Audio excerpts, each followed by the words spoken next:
কবিগুরু রবীন্দ্রনাথ ঠাকুরের কবিতা আফ্রিকা।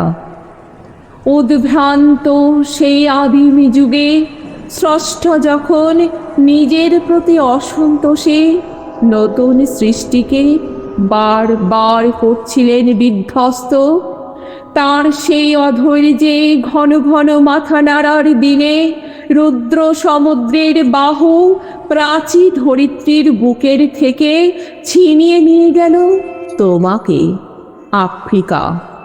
বাঁধলে তোমাকে বনস্পতির নিবিড় পাহারায় কৃপণ আলোর অন্তপুরে।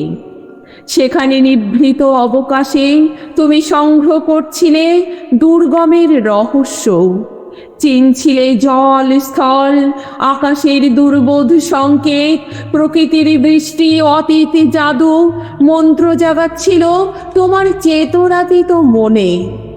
বিদ্রুপ করছিলে ভীষণকে বিরূপের ছদ্মবেশে, শঙ্কাকে চাচ্ছিলে হার মানাতে, আপনাকে উগ্র করে বিভীষিকার প্রচণ্ড মহিমায় তাণ্ডবের দুন্দুভিনী নাদে।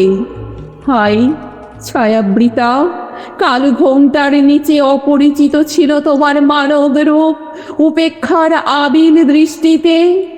এলো ওরা লোহার হাত করে নিয়ে, নখ যাদের তীক্ষ্ণ তোমার নেকড়ের চেয়ে, এলো মানুষ ধরার দল গর্বে যারা অন্ধ তোমায় সূর্যহারা অরণ্যের চেয়ে। সভ্যতার বর্বর লোভ নগ্ন করল আপর নির্লজ্জ অমানুষতা, তোমার ভাষাহীন ক্রন্দনে বাষ্পাকুল অরণ্য পথে।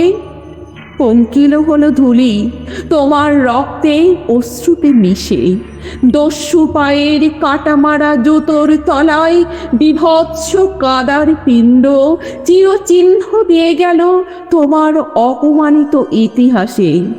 সমুদ্র পারে সেই মুহূর্তেই তাদের পাড়ায় পাড়ায় মন্দিরে বাজছিল পুজোর ঘণ্টা।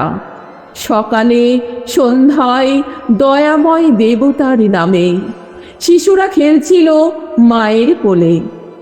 কবির সঙ্গীতে বেজে উঠছিল সুন্দরের আরাধনা। আজ যখন পশ্চিম দিগন্তে প্রদোষকাল, ঝঞ্ঝা বাতাসের ঊর্ধ্বশ্বাস, যখন গুপ্ত গহ্বর থেকে পশুরা বেরিয়ে এলো, অশুভ ধ্বনিতে ঘোষণা করলো দিনের অন্তিম কাল। এসো যুগান্তের কবি, আসন্ন সন্ধ্যার শেষ রশ্মিপাতে দাঁড়াও ওই মানহারা মানবীর দ্বারে। বলো ক্ষমা করো হিংস্র প্রলাপের মধ্যে, সেই হোক তোমার সভ্যতার শেষ পুণ্যবাণী।